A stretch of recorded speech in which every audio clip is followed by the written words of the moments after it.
Bismillahirrahmanirrahim. Assalamualaikum warahmatullahi wabarakatuh. Kembali bersama saya Dr. Rado Yendra SSC MSc dari Studio 3. Kita mengudara dari Rado Institute. Kita akan membahas suatu riset artikel yang sangat menarik yang berjudul dengan, jadi kalau kita lihat riset artikel akan kita bahas pada kesempatan kali ini adalah suatu riset artikel yang terbit di Jurnal Industrial and Systems Engineering Review tahun 2016 volume 4 nomor 1 dengan judul Parameter Estimation of Type 1 and Type 2 Hybrid Sensor Data from the Log Logistic Distribution. Jadi di sini kita akan membahas pemodelan menggunakan distribusi log logistik jika data ini tercampur data sensor dan tidak sensor.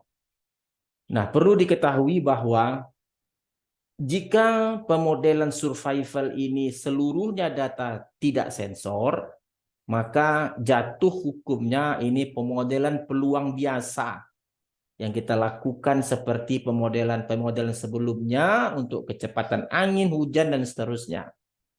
Tetapi jika bercampur antara data sensor dan tak sensor, maka pemodelan ini berbeda terutama dalam menghasilkan fungsi likelihood.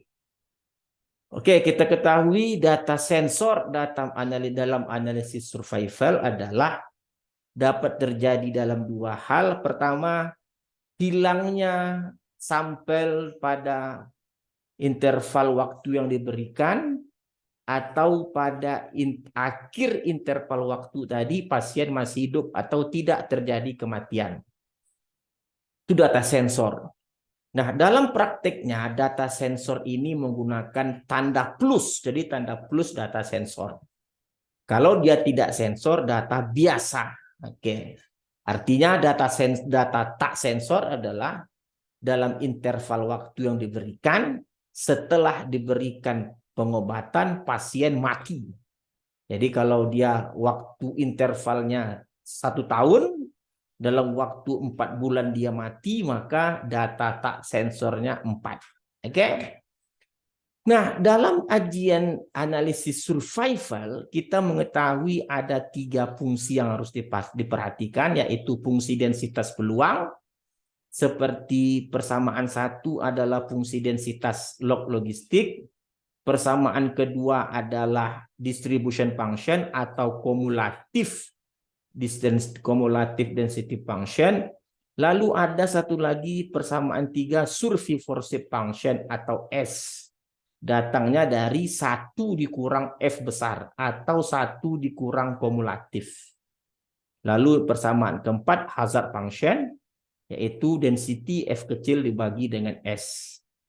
Nah, dalam teorinya, persamaan likelihood untuk tercampurnya data sensor dan tak sensor adalah hasil perkalian dari fungsi densitas peluang untuk data tak sensor dan dikalikan dengan survivorship function untuk data sensor. Oke, coba kita lihat nota pembelajaran untuk mengenai log logistik ini yang dipersembahkan oleh Rado Institute. Jadi pada saat ini karena teorinya agak kompleks sedikit, kita menggunakan nota bedah riset artikel, yaitu nota yang kita coba susun rapi sehingga dapat dipahami dengan baik oleh para mahasiswa di rumah.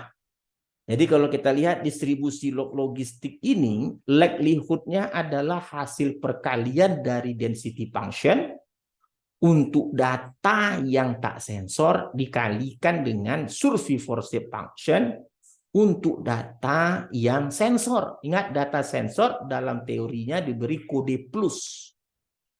Jadi kode plus itu data sensor, tetapi operasinya sama aja, penjumlahan biasa. Sama aja, perkaliannya perkalian biasa.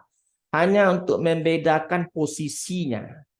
Jadi dalam teori ini ada R data tak sensor, 1 sampai ke R data tak sensor. Selisihnya dari R tambah 1 hingga N adalah data sensor. Jadi likelihood-nya tentu hasil perkalian antara density function untuk T1 sampai TR. Ini dari T1 untuk data ke-1 sampai data ke R. Dan untuk data ke R tambah 1 sampai ke N-nya adalah data rumus Survey-Forsyth function. Jadi ada perkalian density function atau F kecil, ada Survey-Forsyth function untuk data sensor atau S. Ya, pakai tanda positif. Nah, ini adalah bentuk dari likelihood distribusi log logistik yang tercampur antara data tak sensor dan sensor. Lalu setelah dapat log likelihood tentu L kecil log likelihood. Nah, sama. Setelah likelihood prosesnya sama saja, melogaritma naturalkan L besar atau likelihood. Nah, jadi dapatlah R log alpha tambah R log gamma ditambah Y gamma kurang 1 log TI dikurang 2 log 1 tambah alfa TI berpangkat gamma dikurang sigma log 1 tambah alfa kali TI berpangkat gamma. Ini TI plus. TI plus adalah data sensor. Sedangkan TI data tak sensor. Jadi bagus apa yang kita lakukan, luar biasa membedakan antara data sensor dan tak sensor menggunakan plus. Oke. Lalu setelah kita dapat log likelihood, tentu maksimum log likelihood. Maksimum log likelihood ini turunkan terhadap alfa, L kecil tadi sama dengan 0, persamaan 1. Lalu turunkan terhadap gamma, seperti persamaan 2. Ingat, yang pakai plus adalah data sensor. Setelah dapat log likelihood, kerja kita karena kita menggunakan teori Newton-Raphson, tentu kita andaikan persamaan 1 ini F1. Persamaan 2 ini F2. Lalu kita cari matriks Jacobian dengan terlebih dahulu menurunkan F1 terhadap alfa, lalu turunkan lagi F1 terhadap gamma. Kita turunkan. Ini adalah untuk baris pertama matriks Jacobian, sedangkan baris keduanya adalah fungsi kedua atau F2 tadi kita turunkan terhadap alfa. Ini hasilnya, nampak? Di sini nampak, bisa diperhatikan dengan baik. Lalu fungsi kedua juga kita turunkan terhadap gamma. Nah, perlu diperhatikan untuk matriks Jacobian yang terjadi adalah matriks diagonal. Matriks diagonal itu artinya apa? Sudut kanan atas itu harus sama dengan sudut kiri bawah, itu diagonal. Jadi antara baris ke-1 kolom kedua dan kolom kedua baris ke-1 dan baris kedua kolom ke-1, ini baris ke-1 kolom kedua, ini adalah baris kedua kolom 1 harus sama nilainya.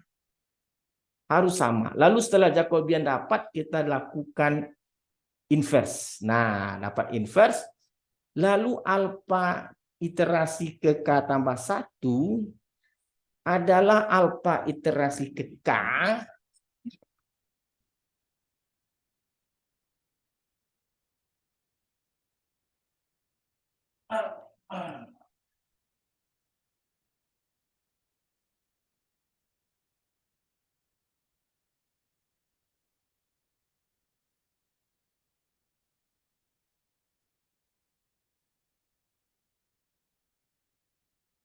Jadi kalau kita lihat